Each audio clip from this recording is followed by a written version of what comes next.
राष्ट्रीय रुर्बन योजनेसंदर्भात मुख्य कार्यकारी अधिकारी जिल्हा परिषद यांच्या दालनात राज्याचे पाणी पुरवठा व स्वच्छता मंत्री तथा पालकमंत्री बबनराव लोणीकर यांनी आयोजित करण्यात आलेल्या आढावा बैठकीत उपस्थित अधिकाऱ्यांना मार्गदर्शन केले।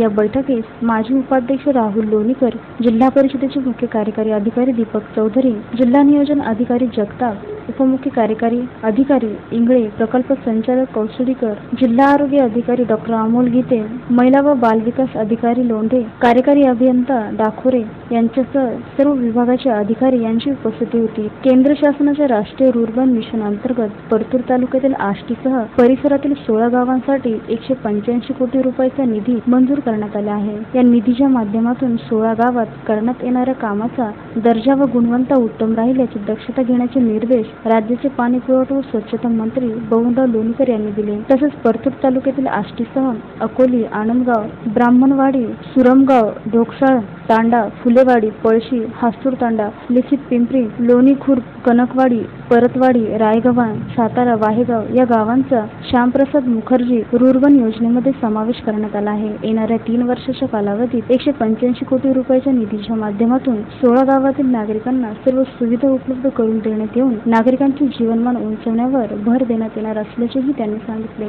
जिल्हा परिषदेअंतर्गत असलेल्या विभागांना या वर्षात 65 कोटी रुपयांचा निधी राष्ट्रीय रुर्बन मिशन अंतर्गतच्या कामासाठी मंजूर करण्यात आला असून या निधीचे प्रस्ताव प्रशासकीय मान्यतेसाठी तातडीने पाठवण्याच्या सूचनाही त्यांनी उपस्थित अधिकाऱ्यांना दिल्या। मी 2 महिने तिथे उभा राहून करून घेतलं। ते थोडं असं आपली लाईन बदला। गावात त्यांना सांगायचं की नदीचं पात्र 50 फूट पाहिजे आम्हाला। तुम्ही जर जमीन घेऊ देता का? जर जमीन घेऊ देत असाल तरच गाव जलयुक्त शिवारात घेतलंय पालकमंत्र्यांनी, कलेक्टरने घेतलं तर गाव घेतलं जाईल, नाहीतर मी कशात बसत नाही इतकं सांगायचं।